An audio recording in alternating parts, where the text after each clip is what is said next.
An unpretentious B-movie made with A-grade effort, Valiant 1 packs decent action and mostly sturdy drama into the tale of U.S. soldiers whose mission near the DMZ goes haywire and leaves them stranded in North Korea. The first film directed by longtime producer and production executive Steve Barnett, 300, doesn't add anything to the trapped behind enemy lines playbook, but does offer a pacey combination of well-executed combat scenes and reluctant hero drama that should play especially well with military movie buffs.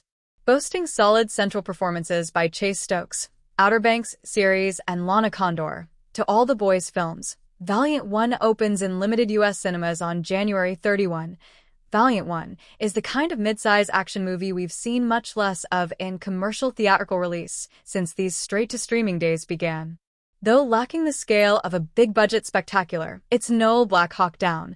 The film has good production values and could perform well on the strength of popular lead performers and its full-strength salute to those who serve. Politicians, bureaucrats, and geopolitical analysis are nowhere to be seen in a screenplay that's pro-military without getting too jingoistic. The focus is squarely on rank-and-file soldiers finding the courage and ingenuity to prevail when all hope seems lost, clocking in at a trim 87 minutes. Valiant 1 doesn't have the time or inclination to explore its characters too deeply, but deals efficiently with the basics. Stationed at Camp Humphreys in Pyeongtaek, 60 miles south of the DMZ, Sergeant Edward Brockman, Stokes, is a non-combat tech officer who eyes a future in Silicon Valley rather than a life in uniform. A gig economy-era soldier, if you like, and a far cry from the Navy SEALs whose real-life crash landing in the DMZ gave Barnett the inspiration for the story. Still, Brockman's no slacker and presents properly when ordered on a mission escorting annoying, wisecracking civilian defense contractor Josh Weaver, Desmond Borges, on the maintenance of surveillance installations close to the North Korean border. Things go from routine to catastrophic when the team's helicopter gets blown off course in a freak storm and crash lands in the DPRK.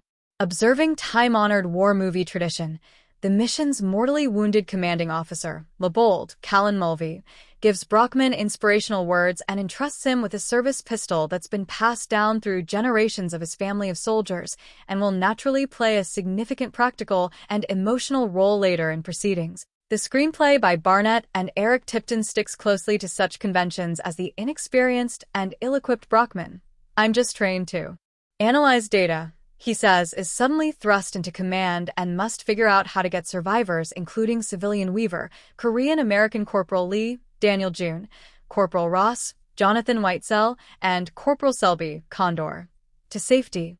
What's refreshing is the significant role played by Selby, a Vietnamese-born medic whose tactical nous and compassion come to the fore when the group is forced to take shelter at the farmhouse of a frightened couple, Michael Cha, Jarina's son, and their young teenage daughter Binna, Diana Tsoe. Condor, whose personal background aligns closely with that of her character, is spot on as the dedicated professional whose straight-talking ways help Brockman unlock his inner hero. Though Binna's ability to mentally recover and help Brockman's squad escape after witnessing her parents being shot dead by a North Korean army patrol is too good to be true, the story motors along nicely with skirmishes and shootouts en route to an exciting climax in a tunnel beneath the DMZ, actually mined tunnels in Vancouver, where the film was shot. The territory is familiar, but the execution helps Valiant 1 rise just a touch above the ordinary.